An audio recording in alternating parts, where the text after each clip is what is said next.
Humura Burundi est un magazine qui sert de pont entre les Burundais en exil et ceux restés au pays à travers des informations bien fouillées concernant tous les domaines de la vie du pays. Le magazine Humura Burundi est diffusé sur le web via le site de la RPA www.rpa.bi. Humura Burundi. Vous êtes les bienvenus, chers auditeurs, au magazine Humura Burundi de ce dimanche 1er septembre 2019. Et sans trop tarder, passons immédiatement aux grandes lignes du magazine. Deux maisons des partisans du CNL ont été détruites vendredi par les militants du parti au pouvoir, le CNDD-FDD. Suspension du dépistage gratuit pour le VIH-Sida par le ministère de la Santé publique. Et dans la rubrique Uwaruka, nous analyserons les mobiles qui seraient derrière le rapatriement forcé des réfugiés burundais en Tanzanie. Le développement des titres, c'est dans quelques instants avec la présentation Jean-Vianney Nahazoué à la cabine de son ingénieur Égide Ngemir.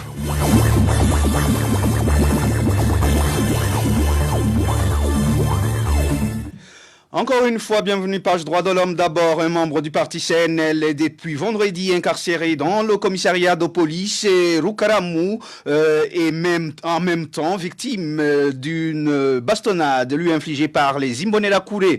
Les habitants de la zone Gatumba demandent que ce membre soit libéré sans condition aucune puisqu'il serait victime de son appartenance politique. N'est-ce pas Fabrice Nzoihai? Jean-Pierre Sekabandia, membre du parti CNL, habitant de la zone Gatumba, a été arrêté et tabassé par des Imbonerakure le soir de vendredi dernier, relate le témoin oculaire.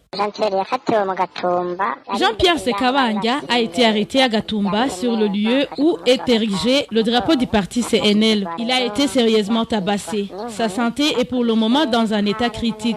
Des impacts se font remarquer au niveau des bras, de la poitrine et au dos. Il mange à peine. Le chef de zone Gatumba ainsi qu'un Imbonerakure nommé Florian Ijimbere sont complices dans cette torture infligée à son membre du parti CNL, poursuit toujours notre source. C'est le chef de zone qui avait donné l'ordre de déloger le drapeau du parti CNL en collaboration avec un Imbonerakure appelé Florian Ijimbere. Ce sont eux qui sont au sommet de certaines arrestations. Il a été arrêté à Gatumba, mais au lieu de l'emprisonner à Gatumba, on lui a acheminé vers le commissariat de police à Rukaramu, précisément à Kinyinya. La population plaide pour la justice pour tous et l'entente mutuelle entre les partis politiques. Nous demandons une justice impartiale et le respect mutuel entre les partis politiques pour ainsi éviter d'éventuels conflits. Nous sommes dans la démocratie. Il n'est pas donc question de monopartisme. Depuis ce vendredi 30 août jusqu'aujourd'hui, Jean-Pierre Sekabandia est toujours incarcéré au commissariat de Rukaramu. On a essayé de joindre Hussein Nahetwa, le chef de zone Gatumba, mais personne n'a décroché son téléphone. C'était un reportage signé Fabrice Nzoihaya, stagiaire à la RPA, parlant toujours de l'intolérance politique. Des maisons appartenant à deux membres du parti CNL ont été détruites dans la nuit de vendredi de cette semaine sur la colline Zone Wuringa, en commune Gihanga de la province Bubanza. Les informations fournies par la population locale font savoir que cela s'est passé après des échauffourées qui se sont produites le même jour entre les militants du CNL et les jeunes Imbonerakure du CNDD-FDD. Emmanuel Nyungeko nous en dit plus.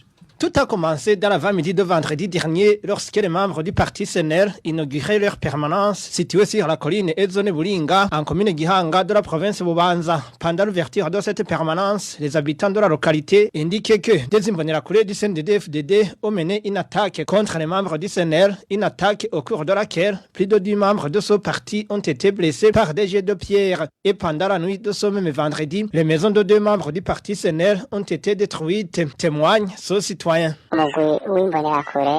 Ce groupe d'Imbonerakure était dirigé par Laurent Daishimiye, Sadik Sadoskar Wingabire. Ces dont les maisons ont été détruites sont Jean-Claude Chimirimana et le vieillard Augustin Matata. Des plantations de maïs et tomates dits prénommées Kevin ont été arrachées. Les habitants de la colline Buringa demandent que les présumés auteurs de cette infraction soient traduits en justice. En tant que peuple, nous nous insurgeons contre cet acte ignoble commis à l'endroit de ces citoyens et exigeons également que des sanctions soient prises pour ceux qui ont commis cette sale besogne. Nous avons tenté de joindre par téléphone Pierre Matereza ainsi que Sarasiel Niyongere, respectivement chef de colline et zone Buringa, mais sans y parvenir. Merci à Emmanuel Niyongeko. Une courte pause, puis nous abordons la page santé. Le dépistage volontaire exige beaucoup de moyens financiers, raison avancée par le ministère de la Santé publique à la suite de la suspension de dépister tous ceux qui le souhaitent. Les propos sont du ministre de la Santé publique et de lutte contre le sida. Le docteur Tadé Ndikumana précise néanmoins que cette mesure ne concerne pas les femmes enceintes. Suivez à ce propos le ministre Tadé Ndikumana. Il a été repris en français par notre consoeur Digne Karondre. Les réactifs qu'on utilise coûtent cher. Si nous dépistons tous les Burundais, nous constatons que les cas déportés du VIH-Sida ne sont qu'au nombre de 0,9%. Si nous continuons d'acheter ce matériel, ça exige beaucoup de moyens financiers. On va sélectionner les catégories de personnes plus exposées, à savoir les prostituées, les toxicomanes, les pêcheurs, ceux qui extraient les minerais. Seront prioritaires pour éviter que ceux qui sont déjà atteints ne contaminent d'autres. Mais quand on décide de dépister tout le monde, alors que les statistiques montrent les chiffres de 0,9, on se rend compte que les résultats sont de loin inférieurs aux moyens investis. Le ministre Tadé Ndikumana a expliqué que le taux des personnes porteuses du VIH-Sida a diminué à hauteur de 6% depuis 2005 jusqu'à moins de 1% aujourd'hui. Nous détenons l'élément sonore du ministre de la Santé, Tadé Ndikumana, de nos confrères de la radio Voix d'Amérique. Page éducation à présent, inquiétude des parents suite à la flambée des prix du matériel scolaire et ce, à la veille de la rentrée scolaire. Le manque de devises serait derrière cette hausse vertigineuse, du moins selon les commerçants. Reportage signé Éloge Divin, Remesha, stagiaire à la RPA. Certains parents de la mairie de Bujumbura qui se sont confiés à la RPA indiquent que le prix du matériel scolaire a augmenté de façon exorbitante par rapport à l'année dernière. Ils affirment qu'il leur sera difficile de satisfaire les besoins de leurs enfants compte tenu de leur situation économique actuelle. Si nous comparons les prix de cette année et ceux de l'année passée, il y a augmentation des montants gravitant entre 300 et 500 francs burundais pour chaque cahier. Cela s'ajoute à la hausse des prix de tous les produits, que ce soit le riz, les radicaux, mais aussi l'argent du ticket pour se rendre à l'école. C'est très difficile de nourrir un enfant et de lui donner aussi le ticket de transport. Nous, les parents, nous sommes fatigués franchement par ces hausses des prix qui s'observent alors que nos sources de revenus n'ont pas changé. Côté vendeur, il justifie cette hausse des prix par le manque de devises, en plus de la monnaie burundaise qui ne cesse de perdre de la valeur. Si nous comparons avec l'année passée, les clients étaient nombreux. Cette année, il y a changement car nous avons constaté, nous aussi, que le prix d'achat des matériels a été revu à la hausse. Un cahier de 60 feuilles se vend à 1000 francs burundais et celui de 48 feuilles à 900 francs burundais. Une rame de papier est passée de 13 500 à 15 000 francs burundais. Cela est dû aux francs burundais qui ne cessent de perdre de la valeur ainsi que le dollar qui est de plus en plus rare. Vous saurez que la rentrée scolaire pour l'édition 2019-2020 est prévue le lundi prochain, c'est-à-dire le 9 septembre 2019. Merci à Éloge Divin. Remesha, Toujours par l'éducation des punaises de lit constitue donc une menace pour les écoles à régime d'internat au chef-lieu de la province Gitega. Les élèves indiquent que ces insectes perturbent leur sommeil et par conséquent influent sur les résultats en classe. Ils demandent que la lutte contre ces insectes soit une priorité au cours de la préparation de l'année scolaire prochaine. Walter Quizela pour plus de détails. À une semaine seulement de la rentrée scolaire 2019-2020, plusieurs établissements à régime d'internat n'ont toujours pas commencé les préparatifs, surtout en ce qui est de la propriété. Certains élèves internes qui se sont confiés à la RPA font savoir que les punaises sont leur plus grand cauchemar. À la veille de la rentrée scolaire, nous sommes inquiétés par la présence des punaises dans les dortoirs. Lorsque nous allons dormir, ces dernières nous piquent et ça fait mal. Cela nous empêche de suivre bien les cours. Les enseignants et les directeurs disent que c'est de notre faute si ces insectes sont nombreux, mais c'est archi faux car même pendant les vacances, ils sont toujours là. Ces élèves demandent que leurs responsables s'attellent sérieusement à la propriété des dortoirs pour qu'ils puissent pouvoir vaquer à leurs occupations en toute tranquillité. Les punaises sont provoquées par la saleté. Nous demandons aux autorités scolaires de chercher les insecticides pour faire disparaître ces insectes. Vous saurez que dans quelques établissements que nous avons visités, les directeurs en étaient au vote du budget qui sera utilisé pour acheter les insecticides destinés à combattre ces punaises. C'était un reportage de Walter Quizela. Un mois après la décision de la mairie de Bujumbura de dégager tous les revendeurs de cartes de recharge d'unités de communication, ils peinent à se trouver des stands de kiosques pour poursuivre leurs activités. Ainsi donc, ces revendeurs préfèrent jouer au chat et à la souris avec les policiers. N'est-ce pas, Trésor Nyonga? L'heure est grave pour les revendeurs ambulants de cartes de recharge en mairie de Bujumbura qui n'ont pas de stand kiosque. Depuis maintenant un mois, la mairie a pris une mesure d'empêcher cette activité qu'elle juge illégale. Cette décision a été dictée par l'objectif d'alimenter les caisses de la mairie par des taxes. Par crainte de la police et des coups de fouet, certains préfèrent aujourd'hui rester à la maison. Ils disent attendre qu'ils aient assez d'argent pour pouvoir se doter des kiosques dans lesquels exercer cette activité. D'autres travaillent par dépit et passent la journée à jouer au cache-cache avec la police. Ces jeunes demandent alors à la mairie de leur accorder au moins un délai de 2 mois afin de pouvoir collecter de l'argent pour la location des stands. La vente des cartes de recharge est maintenant l'une des activités effectuées par les jeunes qui n'ont pas d'emploi. Certains d'entre eux sont des diplômés d'université en chômage qui optent pour cette activité afin de pouvoir survivre. Faute de moyens, ces jeunes travaillent dans les rues de la capitale et ceux qui sont chanceux reçoivent des parasols des compagnies de télécommunications et échappent ainsi au soleil accablant de l'été. Le malheur des uns fait le bonheur des autres. Cette mesure a été bien accueillie par les revendeurs de cartes de recharge qui possèdent des stands puisque désormais ils pourront vendre égaux avec ceux ambulants. Ils disent qu'avant, ils n'avaient presque pas de clients à cause de la présence de ces marchands ambulants. Merci à Trésor Nyongabo. Dans quelques instants, la rubrique Uwahuka. Dans la rubrique Uwahuka de ce dimanche, nous vous parlerons des enjeux qui seraient derrière la décision de rapatrier de force les réfugiés burundais qui se trouvent sur le sol tanzanien. Une décision qui a été prise par Dar es Salaam conjointement avec Bujumbura.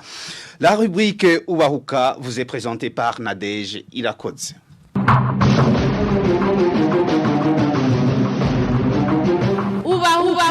Uwahuka.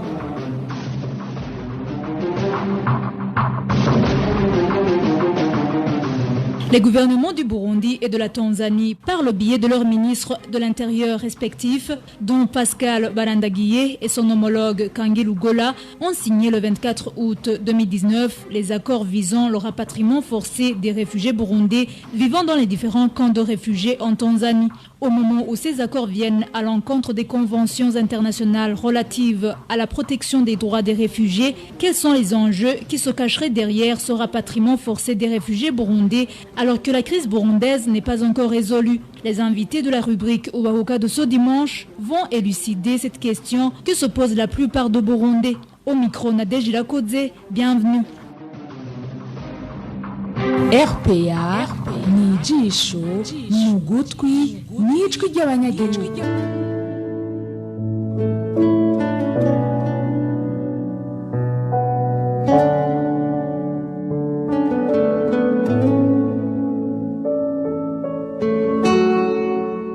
D'après les statistiques données par le HCR, la Tanzanie est le premier pays d'accueil des réfugiés burundais depuis l'année 2015, avec un effectif de 180 000 réfugiés burundais, lesquels le gouvernement tanzanien, en collaboration avec celui du Burundi, envisage de refouler, selon ce qui est écrit dans les accords signés entre les deux pays le 24 août 2019, qui prévoit que ce projet de rapatriement des réfugiés se trouvant dans les camps de Nduta, Mutenderi et Nyarugusu soit achevé à la fin du mois de décembre 2019.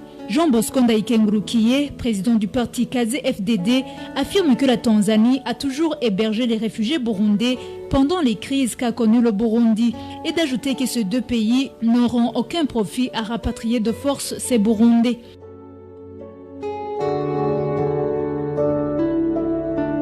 La Tanzanie, au niveau de toute la sous-région, a été le premier pays à accueillir des centaines de milliers de réfugiés burundais. C'était notamment après la tragédie de 1972.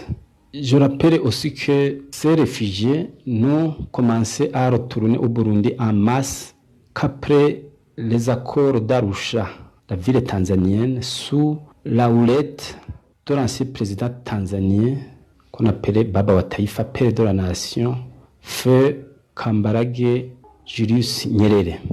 Je rappelle aussi que ces réfugiés ne se sont exilés encore en masse qu'en 2015, car le président Nkurunziza a décidé de violer de façon flagrante l'accord d'Arusha, cet accord qui avait permis aux réfugiés burundais de rentrer en s'octroyant illégalement un troisième mandat, donc en violation de l'accord d'Arusha. Je rappelle en outre que l'East African Community a reçu de l'Union africaine et de l'ONU le mandat d'essayer de mener un dialogue inter-burundais dans un cadre inclusif. La mission a été donnée comme médiateur à l'actuel président de l'Ouganda, son Excellence Yoweri Kaguta Museveni. Et on a choisi l'ancien président tanzanien, Benjamin William Mkapa, comme facilitateur, donc auprès du médiateur Museveni.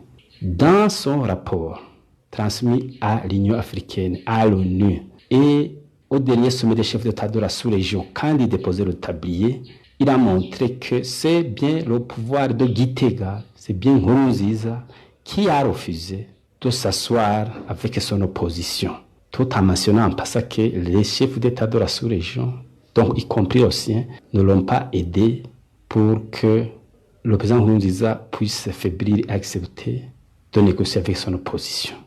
Alors, c'est vraiment difficile à comprendre. Ce n'est que, bien sûr, le pouvoir de Gitega qui peut profiter d'un tel accord.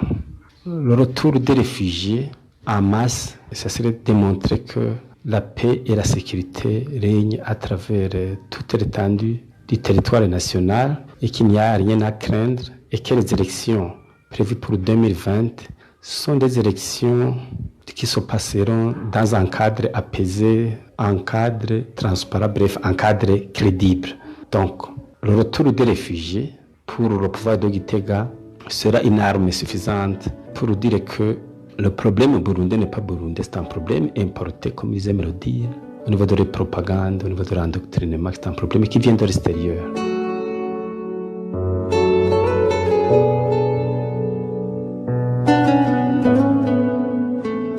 Maître Cyriaque Nibitegeka explique que les raisons qui ont poussé les Burundais à s'exiler existent toujours et qu'il n'y a rien qui puisse expliquer le comportement de la Tanzanie de vouloir refouler les réfugiés burundais.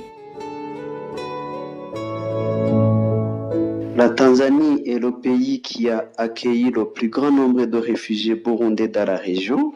Contrairement à ce qui est affirmé par certaines personnes mal intentionnées, ces personnes-là ont fui des situations de réelle menace. D'ailleurs, c'est généralement des personnes qui sont passées dans des cachons du service national de renseignement ou dans des cachons parallèles, qui ont été torturées et subi d'autres traitements inhumains et dégradants et qui ont décidé de quitter le pays quand ils ont pu s'échapper. D'autres sont des personnes qui ont été pourchassées parce qu'elles avaient refusé d'adhérer au parti au pouvoir. Le CNDD-FDD qui cherche à imposer une logique de pensée monolithique, un parti qui cherche à créer une logique de pensée unique sur tout le territoire national. D'autres sont des familles dont certains membres ont été soit violés, soit exécutés de façon extrajudiciaire, soit portés disparus. Et quand ces familles ont cherché à obtenir la justice, elles ont subi des menaces de mort, des menaces de représailles, elles ont décidé de quitter le pays. On sait parfaitement que ces situations sont toujours réelles dans le pays et on ne peut pas comprendre autrement le comportement de la Tanzanie que sous cet aspect-là, affiché toujours par la Tanzanie depuis le début, de chercher à soutenir le pouvoir de Bujumbura à tout prix pour faire croire à la communauté internationale que la paix règne dans le pays, afin que cette communauté internationale soutienne le Burundi. On voit qu'il y a cette volonté-là de créer une situation apparente qui n'est pas réelle, mais moi je pense que la vie de nos compatriotes qui se trouvent en Tanzanie comme réfugiés ne devrait pas être sacrifiée sur l'autel des intérêts politiciens. Et j'interpelle la Tanzanie à respecter ses engagements internationaux. Parce que à renvoyer ces Burundais vers les crimes qu'ils ont fui, la Tanzanie sera complice.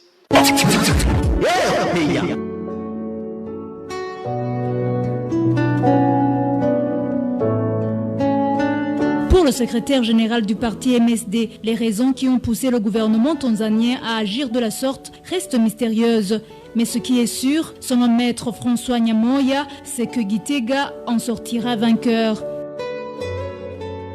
Très honnêtement, nous de notre côté, nous ne comprenons pas l'attitude du gouvernement tanzanien de refouler de force les réfugiés burundais. D'abord, le gouvernement tanzanien sait parfaitement que les conditions d'un retour des réfugiés ne sont pas réunies, les causes de leur exil n'ayant pas disparu. Le gouvernement tanzanien le sait si bien que les tentatives de dialogue pour résoudre la crise ont eu lieu sur son sol avec la facilitation de son ancien président Benjamin Mkapa. Le gouvernement tanzanien sait que ces tentatives de dialogue ont échoué à cause de Pierre Nkurunziza, au point que le facilitateur Mkapa a démissionné. Ça, c'est la première chose qui fait qu'on ne comprend pas, on ne peut pas expliquer l'attitude du gouvernement tanzanien. Autre chose qui nous met dans une situation difficile à comprendre le gouvernement tanzanien, c'est que le chemin le plus facile pour un retour rapide des réfugiés aurait été justement de soutenir l'ancien président Mkapa et de peser sur le gouvernement burundais pour qu'il accepte de s'asseoir sur la table avec les autres pour trouver une solution à la crise burundaise. Bref, très honnêtement, nous n'arrivons vraiment pas à comprendre les motivations du gouvernement tanzanien de refouler les Burundi alors que les conditions ne le permettent pas et le gouvernement tanzanien le sait. Par contre, les motivations du gouvernement burundais peuvent s'expliquer. Lui, il a besoin que la comédie électorale en préparation pour 2020 reçoive la bénédiction de la communauté internationale.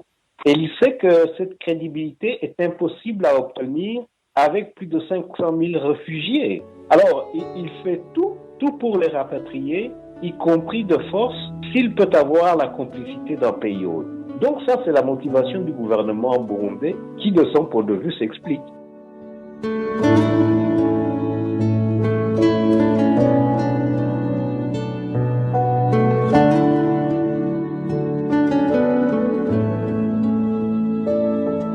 La Tanzanie se serait-elle lassée ou se serait-elle fatiguée de toujours héberger les réfugiés burundais? Ici, un des ténors du parti CNDD-FDD, qui a requis l'anonymat, répond par la négative et révèle les vraies raisons.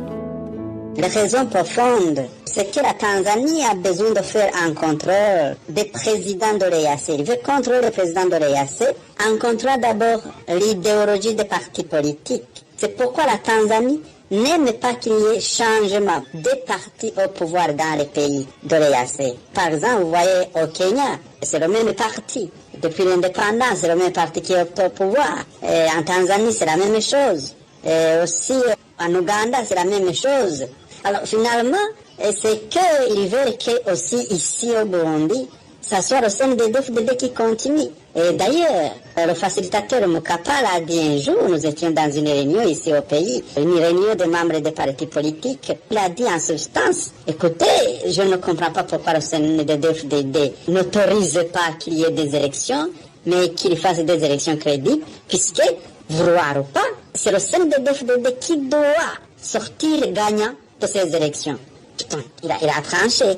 Il y a aussi le fait que la Tanzanie a besoin d'une sorte d'allégeance. Parce que si nous voyons qu'au niveau de l'Ouganda, la Tanzanie est respectée, c'est parce que la Tanzanie a participé à l'installation du pouvoir actuel. La Tanzanie, comme elle a aidé alors le CNDD-FDD qui est au pouvoir ici au Burundi, elle aurait besoin que ça reste le CNDD-FDD, puisque le CNDD-FDD aura quand même toujours à respecter la Tanzanie.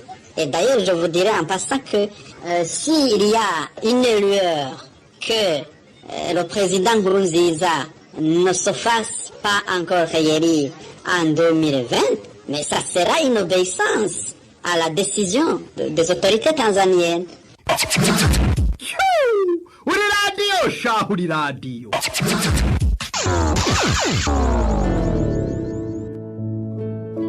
Selon toujours ce cadre influent du parti au pouvoir, la donne ethnique aurait également motivé le soutien de Dar es Salaam vis-à-vis du gouvernement Nkurunziza. La troisième raison, c'est que donc les élections devraient être remportées par un Hutu du CNDD-FDD. Et là, pourquoi? C'est puisque la Tanzanie dit qu'elle doit jouer sur les équilibres ethniques régionaux. Vous savez, d'une manière générale, Magufuli, c'est un Hutu, un Bantu, disons. Au Burundi, Nkurunziza, c'est dit qu'il est Hutu, c'est un Bantu. Alors, il y en a deux dans la région de Grarak, mais entre-temps, il y a Rwanda Kagame, mais c'est un Tutsi, nilotique. Il y a en Ouganda Museveni, c'est un Tutsi Hima, nilotique. Il y a le Sud-Soudan, c'est un nilotique. Alors, tout ça dit, si au Burundi il y a un pouvoir Tutsi, alors la balance penche. Il y a un déséquilibre ethnique au niveau régional.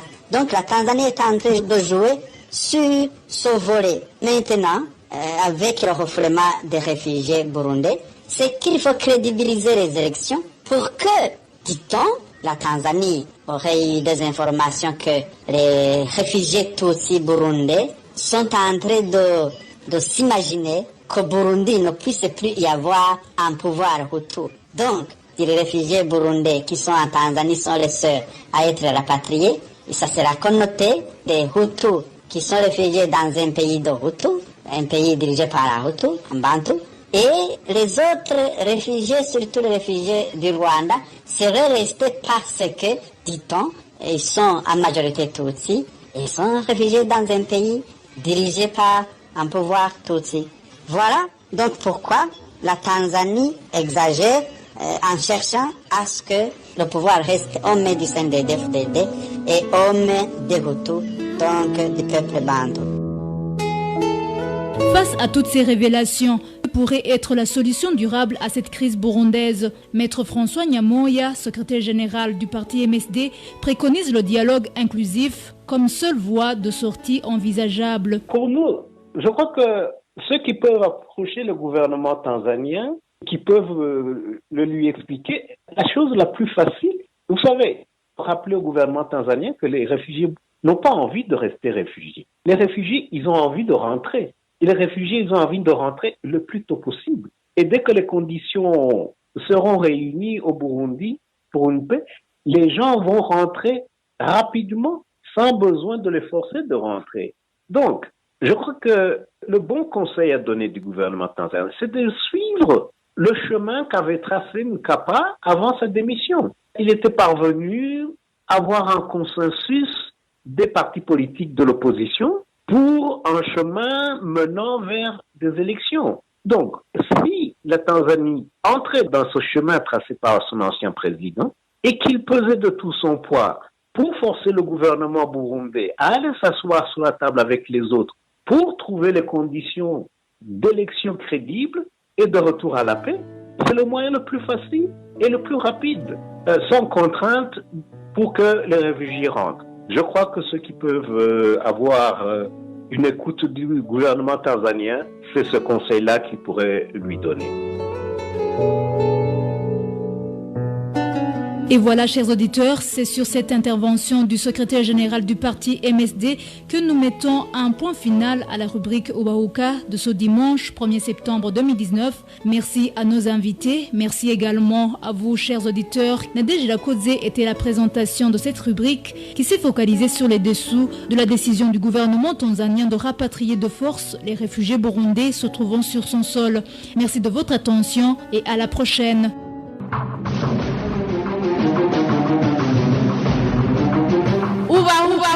Ubahuka.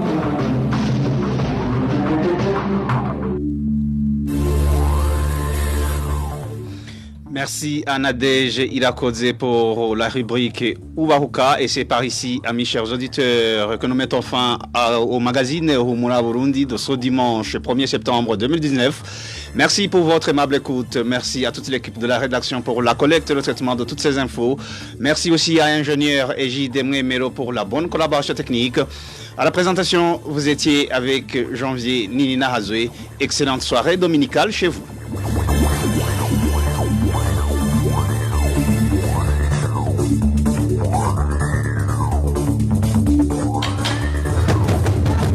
C'était le magazine Humura Burundi. Un magazine comprend pour relier les Burundais en exil, et ce toujours au pays, à travers une information de qualité.